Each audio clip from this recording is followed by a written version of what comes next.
But let's go ahead because I do want to get to the next segment before it gets too dark. We have Big Beast, the rise of large Lego sets. Now, here's the thing. I've had this feeling for a while, and I've heard similar sentiments from others in the Lego community that Lego sets are just getting larger and larger every year, and some are saying that it's at a detriment to the hobby. Some are saying that it's only getting bigger and better. But I found this article on the Brick Nerd. I'll put the link in the description. I'll have to remember. And if I don't, definitely comment and let me know. But I thought it would be an interesting discussion for all of us to talk about the rise of large Lego sets. Yeah, is it bigger and better? Or are we worse off for it? So I'll kind of skip around the article. You can definitely go to the link, go to the Brick Nerd, and read through it. But let's jump into it. So what is a big set anyway? I think we all kind of know what's a big set. Those are your multi-$100 sets, your tens of thousands of pieces. They choose the world map here, bigger and expensive. LOL, not too much better. I agree, Cliff. I agree. They choose the example of the world map. I don't particularly, I guess technically it's the largest set, but it's a bunch of tiles, 1x1 round tiles. I haven't built it. I'm sure it's probably incredibly tedious, and honestly with those coloring I would probably do like a Florida design with like Miami Vice palm tree type stuff, but I just don't consider it much as a large set. Like it's a large art piece. Does that make sense? To me it's a little bit different. Your wife built it. Okay, what did she think about it? Next up, weight. Weight is better than piece count. Let me make sure that okay, so we spoke about what's a big set. Weight is better than piece count. So okay, good. I'm glad she enjoyed it. Did she decide to change it up and mock it? I feel like art is a lot easier for those of us who don't build mocks all the time to come up with our own design. That's why I love mocks. It's a very low barrier to entry. Or not mocks, mosaics. Weight. Is weight like the way that we want to account for the cost? Okay. Yeah, that's pretty much the same with Mr. Cafe Cliff. So price per gram. Who is the brick architect? Well, apparently they do some interesting analyses, and they did a review, weight, and a lot of weight analyses, right? So it's not price per piece, it's price per gram, according to them. And 194 sets from 2021 with more than 300 pieces were selected, and the correlation between the pieces' weight and price was assessed. Okay, the weight information was obtained for Bricklink, and they used the bathroom scale. The correlation between the counts and the retail price is 0.65, meaning on average only 65% of a set's price can be explained by its piece count, and the remaining 35% by other factors. Now, I'm sure a lot of that has to do with licensing cost, right? Because a lot of these larger sets have some licensing issues to deal with. Removing an estimated 20% licensing markup, okay, that's what we were just talking about. The correlation further improves the correlation further to 95% and allows for licensed and unlicensed sets to be compared fairly on a pound per pound bases. Okay, so what are the biggest Lego sets so far at the time that the article was written? So using weight, you can the Titanic takes the cake. Okay, and also took the iceberg. It's a whopping 30.9 pounds. That's the size of like a 2-year-old. And it's, you don't have any of these sets, Seth? That's okay. I'm trying to think, do I have Razor Quest, Death Star? No. Imperial. Most of these are Star Wars. Coliseum, no. Eiffel Tower, no. Star Wars, no. Star Wars, no. I don't have any of these. I might get the Titanic eventually. The Coliseum doesn't excite me unless it's from like an investment perspective. The Eiffel Tower, that might be something. But I would much rather get a smaller version to build and display in my home, especially because me and my family went a couple years ago to France. We went to Paris, so that would be pretty cool. But as far as weights go, Titanic is number 1 and Death Star is the 10th. It's nearly 18 pounds. So where did the start of large sets come from? And to me, I always say, Lego, when they do something that seems outlandish, they're testing the waters. They're seeing how we as the community respond. So when they release a $400 set for the first time, when they released an $800 set for the first time, if hardly anybody bought it, they'd be like, okay, nope, we can't do that again.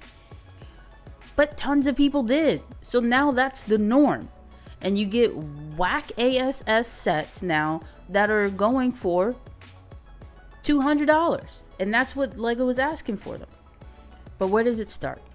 2002, with the release of 10030 Imperial Star Destroyer. Okay, it weighed a whopping 20 pounds, becoming the first set to break the 3,000 piece barrier, a significant moment for both Lego enthusiasts and the Lego group.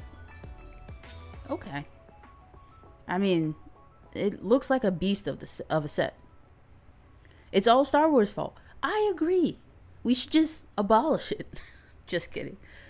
For those who may not know, Star Wars actually saved Lego, but I think it's now become like the cash cow or the golden goose. I'm not really sure which analogy I'm trying to go for, but I don't know. It feels like they're milking it, and there's nothing left. There's nothing left in that cow. It needs to go out to pasture at this point, with the way that they're doing things. What's up, Zisao? Now, the set released during a difficult period for the company. Yes, they were suffering from a strategic decision that was not good. I'm pretty sure that had to do with, like, what's that guy's name? Johnny Stone? Is that was that the one? I'll try to put an image in the video. Now, and they almost reached bankruptcy. Cash cow. This is not to say that large sets were wholly responsible for the recovery of Lego back in 2020 and 2005.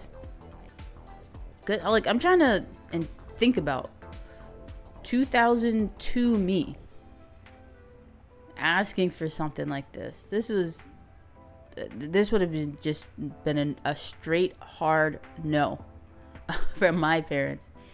But with the introduction of that set, we got a lot of more licensed themes, bigger sets, more figures, more realistic figures, as the article is saying, and an expanded color palette.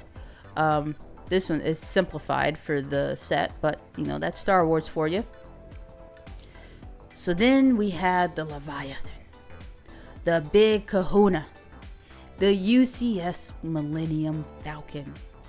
It's a second large set, or the second large set. The Death Star 2 was released in 2005 with 3,461 pieces. But then in 2007, we have set number 10179, the UCS Millennium Falcon Mark 1, the first version of it. Okay, I had 5,197 pieces. Did anybody in the chat build this one when it first came out? I haven't, but I can only imagine the time and dedication that it takes to build something like that. I think comparably, maybe the Technic Bugatti, but that's also a lot of Technic, and that takes time for someone who's not a particularly Technic builder. I guess once you get out of the structural elements of it, this is nothing but system. So then that should probably make the time go by a little bit faster. No, this one weighed in at 22.5 pounds. Okay, like the size of a 1-year-old. The first big beast that Lego had landed. And it's like, wow. So that one did well. And then they came out with Mark II, set number 75192. And that came in at 29 pounds. I see we got some Firefly fans in the chat that seem to like that more than Star Wars. I have not gotten the opportunity to watch Firefly. I think because I heard it leaves off on a cliffhanger. So I will replace Firefly and raise you Dune. Okay. Now gradually and then suddenly, large sets have appeared. They've spawned like a shiny in Pokemon. Okay. In the time between the release of the 2 Millennium Falcons, large sets were produced sparingly with an average of less than one a year between 2007 and 2015. Then an explosion, like a big bang. Between 2016 and 2022, 48 large sets were released. Almost 7 a year. So if anyone hates on someone else saying that Lego has not gotten more expensive, it has. It definitely has. When you get excited for a large set, but now, and we were right. You turn around 1 second, you get a large set. 2 months later, you get another large set. And we get a crap ton of them now. Topping out at 10 being released in both 2021 and 2022. This is right after a lot of people got back into Lego. This is around the time that I got back into Lego. 2019, 2020. And the world being on lockdown, not having much to do, Henry Cavill showing off his Lego sets, it created a boom. And Lego said, you know how we can capitalize on this and make a little bit more money? Since all of those adults are now welcome. Well, we're going to release more large sets. And here you go. 2022, 2021, both had 10 large sets. More than 3,000 pieces is what we're qualifying here. 7 sets in 2020, 6 and 19, and then 5 for 16, 17, and 18. So it has more than doubled, or not more than, it has doubled in the last 3 to 4 years. And that's crazy. Okay. So let's look at what we got in 2022. The largest sets of 2022 have a combined retail price of $4,450. So if you got each of those 10 large sets, it would cost you nearly $4,500. You watched Henry Cavill show off his Lego sets all day. Oh, you would? I think we all would. Okay. And among those 10 sets, if you add all the pieces, it's 50,000 pieces and 146 pounds. What's up, Johnny? 2020 worst apocalypse ever? I agreed. So here we are. Largest 10 Lego sets of 2022 by weight. We have the Eiffel Tower, 25 pounds. The Razor Crest, 18 pounds. Hogwarts Express. Everyone say hi. Yes. Say hi. Welcome. Welcome to the stream. We have the Ferrari, the Real Madrid Stadium. That one was kind of like, who is this for? I mean, soccer is the most popular sport in the world, and Real Madrid is a popular team. But as an American, I don't care. The Lion Knight's Castle, I do have that one. It's pretty dang cool. I have the Hulkbuster. I'm thinking of getting the Loop Coaster before it retires if it hasn't already. Venetian houses, the boutique hotel. So yeah, typically you get a modular. We got some superheroes. We got Marvel. We got Castle when that came back. Star Wars. So it's nice to see that Star Wars isn't dominating this list. There's a little bit something for everybody. Okay. But it's not just the raw numbers here. The 10 biggest sets of 2022 came from 10 different themes. It shows the growth in large sets has been driven by increasing their breadth and coverage in the other themes rather than just releasing more sets in an already established large set themes. And I agree. We got some love for the Lion Knight's Castle in the chat. Nice. So I agree. I think if we were only getting large sets for Star Wars or for Harry Potter or even Marvel, that would suck. But I'm sure they would make a lot of money.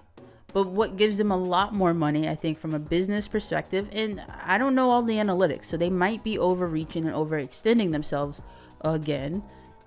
But we get a lot of 18 plus sets now.